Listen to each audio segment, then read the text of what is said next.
சொல்லியிருக்காரு அமைச்சர் சேகர் பாபு வந்து சொல்லும்போது எல்லா வழிமுறைகளையும் பின்பற்றி இருக்கோம், எல்லாத்துக்கும் வந்து அனுமதி எங்க நீங்க பாலாலயம் பண்ணின பிக் இல்லை ஒண்ணு வேணா. நீங்க இப்ப பாத்தீங்க, நான் வந்து ராஜா வந்து வேணும்னே மோட்டிவேட்டடா பேசுறான்னு சொல்லுங்க. அந்த சேகர் பாபு அல்லேலியா பாபுன்னு கோஷம் போட்ட நீ you are not a professing ஹிந்துங்கிறேன் சத்தியருங்க ப்ளீஸ் வை கேள்வி கேட்டிருக்கீங்க. அப்ப இங்க அந்த விக்கிரகம் இருக்கணுமா இல்லையா? பாலாலயம் பண்ணி உன் இஷ்டத்துக்கு வீட்டுக்கு கொண்டு போயிடுவியா? எப்படி அந்த விக்கிரகத்துக்கு இங்க இது நடக்குதுன்னு சொன்னாலும் திருப்பணி அதுக்கு பூஜை நடத்தணும் டெய்லி, அதான் விதி. ஆகவே நீங்க சட்டத்தை மதிக்காமல் இது யார் வீட்டுக்கோ திருடிட்டு போயிட்டீங்கிறேனா, மக்களுக்கு தெரியாது, பக்தர்களுக்கு தெரியாது. ஆகவே ஒரு திருட்டு கும்பல் நீ வீட்டுக்கு எங்கேயோ கொண்டு போயிருக்க, அதை நீ அழிச்சுட்டேன்னு கூட எடுத்துக்க முடியுமே. எங்க இங்க பாருங்க, கட்டணம்னா என்ன விதிங்க?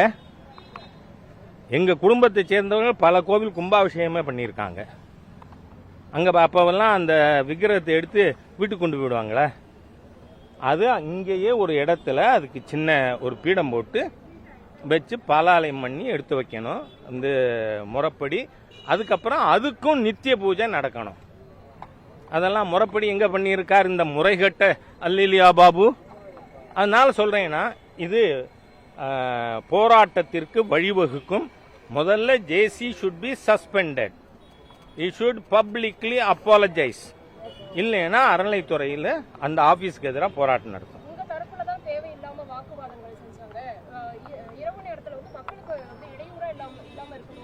திருட்டுத்தனமா பண்ணினேங்கிறேன்னா, திருட்டுத்தனமா பண்ணின நீங்க என்னோட இந்த கேள்விக்கு நீங்க என்ன மீடியா எனக்கு தெரியாது. என்ன நீங்க நல்ல மீடியாவா அறிவாலய மீடியாவா ஐ டோன்ட் நோ. ஆமா, ஏன்னா நீங்க கேட்கணும் அந்த அல்லேலியா பாபுவை, அந்த ஹிந்தி விரோத தீய சக்தி, ஹிந்து விரோத தீய ஆட்சிய, அந்த விக்கிரகம் எங்கே? அதுக்கு நித்திய பூஜை நடத்தணுமா இல்லையா? அப்ப பாலாலயம் பண்ணி வேத மந்திரத்தோட பாலாலயம் பண்ணி அதை எடுத்து தனியா வச்சு அதுக்கும் ரெகுலர் பூஜாஸ் நடக்கணும். அதுதான் முறை. அப்படிதான் எல்லா கோயிலையும் நடக்கிறது. நீங்க திருட்டுத்தனமா லேண்ட் கிராபிங்கா பண்ணியிருக்கீங்க. அதனால ஏன்னா சேகர் பாபுவுக்கும் இந்த மாதிரியான அவர் என்ன, நான் எம்எல்ஏ இருந்தப்ப எம்எல்ஏ இருந்தார், அவர் மீது எத்தனை குற்றச்சாட்டுகள் இருக்கு, கோவில் நில சம்பந்தமாகவே குற்றச்சாட்டுகள் இருக்கு. அவே அப்படிப்பட்ட ஒரு தீய சக்தி மந்திரியா இருக்காரு. நான் 26 ஏப்ரலுக்கு அப்புறம் அவர் இருக்க போற இடம் புழல் தான். என்ன ஏன்னா நீ பண்ணிருக்கிற அத்தனை ஹிந்து விரோத அழும்புகள் அதுக்கு செய்யணும். நண்பர்களே, நேற்றைய முன்தினம் இரவு மத்திய அரசாங்கம் அதனுடைய முடிவின் சார்பாக இந்திய ராணுவம் மிக துல்லியமான சக்சஸ்ஃபுல் ஆபரேஷன் சிந்தூர் நடத்தி இருக்கு.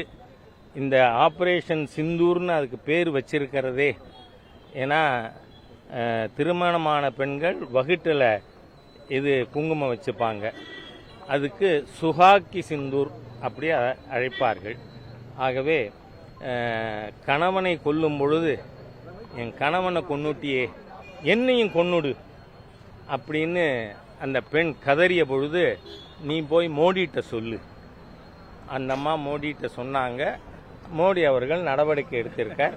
இன்னைக்கு பாகிஸ்தானில் 4 இடங்கள், பாகிஸ்தான் ஆக்குபைடு காஷ்மீரில் 5 இடங்கள், 9 இடங்களில் மிக ப்ரிசைஸ் அட்டாக் நடந்திருக்கு. நீங்கள் பார்த்தீங்கன்னா மசூத் அசார் அவர் வந்து இறந்து விட்டதாக, கொல்லப்பட்டதாக சில சோஷியல் மீடியா பதிவுகள் பார்க்குறோம். ஆனால் இல்லைங்கிறாங்க. ஆனால் ஒன்று ஒப்புக்கொள்ளப்பட்டிருக்கு, அவர் குடும்பத்தைச் சேர்ந்த 10 பேர் அந்த முகாமில். இது எதுக்காக சொல்ல வரேன், வந்து நம்முடைய இராணுவம், விமானப்படை இவர்கள் மிக துல்லியமாக Indian armed forces not only patriotic force, technologically very advanced. ஆகவே இந்த சம்பவம் பெஹல்காம் சுற்றுலா பயணிகள் 26 பேர் கொல்லப்பட்டதற்கு ஒரு பாடமாக பாகிஸ்தானுக்கு நாம் செஞ்சு காட்டியிருக்கோம். இதில் மத்திய அரசாங்கத்தினுடைய ஜெனராசிட்டி அண்ட் ரெஸ்பான்சிபிலிட்டி நீங்கள் பார்க்கணுன்னு சொன்னால், பாகிஸ்தானுடைய இராணுவத்தின் போஸ்ட் எதையும் நம்ம தொடலை, பாகிஸ்தான் சிவிலியன்ஸ் யாரையும் அட்டாக் பண்ணலை, பயங்கரவாதிகள் பயிற்சி முகாம்கள் 9 அது அடையாளம் காணப்பட்டு அது மாத்திரமே தாக்கப்பட்டு இருக்கு.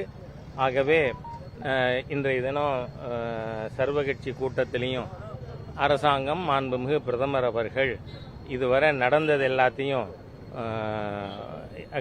எதிர்கட்சிகளோடு பகிர்ந்து கொள்வார். ஆனால் நான் பேர் சொல்ல விரும்பலை. சென்னையிலிருந்து பப்ளிஷ் ஆகிற ஒரு ஆங்கில நாளிதழ் தவறான தகவலை பாகிஸ்தான் சொல்கிற ஃபீடு பண்ணுற விஷயத்தை பப்ளிஷ் பண்ணியிருக்காங்க. 3 நம்ம அது பேர் சொல்ல வேண்டாம் என்ன அந்த பத்திரிக்கை. அது என்னன்னா, ஏன் நான் பேர் சொல்லலைன்னா, இந்திய சுதந்திர போராட்டத்தில் பெரும்பங்காற்றிய ஒரு பத்திரிக்கை இன்னைக்கு கம்யூனிஸ்ட் ரேடிக்கல் கையில் போயிட்டதுனால நிர்வாகம் பொய்யான தகவலை எல்லாம் போட்டு இது பண்ணுறாங்க. ஒரு 100 ஆண்டுகளுக்கு மேலான ஒரு பத்திரிகை அப்படி மோசமாக நடந்துக்கும்னு சொன்னால், because the management has gone into the hands of communist radicals. அதனால அந்த சோஷியல் மீடியா ரெஸ்பான்சிபிளாக நடந்துக்கணும் அப்படிங்கிறதுக்காக அதை நான் சொல்லியிருக்கேன். ஆகவே இன்றைய தினம் நாம் மாண்புமிகு பிரதமர் அவர்கள் மற்றும் மிக திறமையாக துல்லியமாக நடவடிக்கை எடுத்திருக்கிற நம்முடைய ஆர்ம்டு ஃபோர்ஸஸுக்கு உறுதுணையாக பாரத நாட்டு மக்கள் அனைவரும் இருக்கணும்னு கேட்டுக்கிறேன். மாண்புமிகு பிரதமர் மோடி அவர்களுக்கும் ராஜ்நாத் சிங் அவர்கள், அமித்ஷா அவர்கள் மற்றும் நம்முடைய எல்லா ஆர்ம்டு ஃபோர்ஸஸுக்கு பாரத நாட்டு மக்கள் சார்பாக என்னுடைய மனமார்ந்த நன்றியையும் வாழ்த்துக்களையும் தெரிவித்துக் கொள்கிறேன். இந்தியாவில் இருக்கிற இஸ்லாமியர்களுக்கு பங்கம் விளைவிக்காத வகையில மத்திய அரசாங்கம் நடவடிக்கை எடுக்கணும்னு சொல்லிட்டு திருமாவளவன் நான் என்ன சொல்றேன், இது என்ன ஈன புத்தி? இந்திய நாட்டு மக்களுக்கு எல்லாம் பாதிப்பு இல்லாம அரசாங்கம் நடவடிக்கை எடுக்கணும், அது ஒரு விதம். ஏன்னா இவர்களுடைய கீழ்த்தரமான வாக்கு வங்கி அரசியல் இதுல இருந்து தெரியுது. காரணம், இப்ப வைகோ என்ன பேசினார் நேற்று, பாகிஸ்தானில் முஸ்லிம்கள், இதே வார்த்தை பயன்படுத்திருக்காரு. நான் ஒன்னும் என் வார்த்தை இல்லை, பாகிஸ்தானின் முஸ்லிம்கள் கொல்லப்படுவார்கள் அப்படின்னு. காரணம் என்ன, இந்த இழவு வீட்டிலையும் அரசியல் பண்ற ஈன புத்தி இருப்பவர்கள் தான் இவர்கள் எல்லாம். அது வைகோவா இருக்கட்டும், திருமாவளவனா இருக்கட்டும். அதனால நான் சொல்றேன், 2 பார்லிமெண்ட் தொகுதிக்குள்ள இருக்கிற விழுப்புரம் சிதம்பரம் கட்சி விசிகானா அதானே, விசிகா, இதுக்கு அடேங்கப்பா இவர் திரு அஜித் டோவலை விட பெரிய அறிவாளின்னு நினைச்சுக்கிண்டு என்ன, நாம பாகிஸ்தான்ல அது மட்டும் இல்ல, இந்த ஆபரேஷன் சிந்தூர் பற்றி பப்ளிக்கு பிரீஃபிங்கே ஒரு இஸ்லாமிய சமுதாயத்தை சார்ந்த ஒருத்தர், சீக்கிய சமுதாயத்தை சார்ந்த ஒருத்தர், எல்லா இந்திய மக்களும் ஒன்றாக இணைந்து செயல்பட்டு கொண்டிருக்கும் பொழுது இந்த தீய எண்ணம் கொண்ட திருமாவளவன் சரக்கு மிடுக்கு பேச்சு நம்ம எல்லாருக்கும் தெரியும். நல்ல மனுஷனாவே இருக்க முடியாது இல்ல, அவர் நல்ல பேச்சு பேசுவாரா? அதனால அவர் இந்த மாதிரி இஸ்லாமிய பொதுமக்களை தூண்டி விடுகின்ற செயலிலே, இழிந்த செயலிலே ஈடுபடுகிறார். அது வன்மையாக கண்டிக்கத்தக்கது. நல்லது, தேங்க்யூ.